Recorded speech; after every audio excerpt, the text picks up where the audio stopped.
হে আল্লাহ, এই কবরস্থানে কত নর নারী, কত যুবক, কত মাসুম, কত বালক শুয়ে আছে আল্লাহ। কতজনের প্রিয়জন, আব্বা আম্মা, আত্মীয় স্বজন, বন্ধু বান্ধব, পাড়া প্রতিবেশী, দাদা দাদি, নানা নানি শুয়ে আছে আল্লাহ। কার কলিজার টুকরা শুয়ে আছে আল্লাহ। এই বাংলাদেশ ৬০ গোলবাগ কবরস্থানে সবার গুনাহ খাতাকে মাফ করে দি আল্লাহ।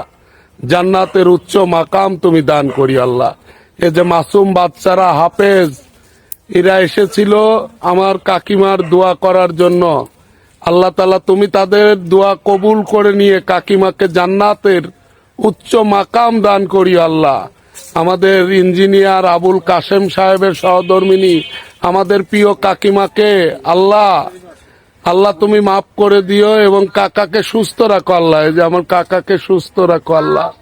সবাইকে মাফ করে দিও যারা এই কবরস্থানে শুয়ে আছে আল্লাহ।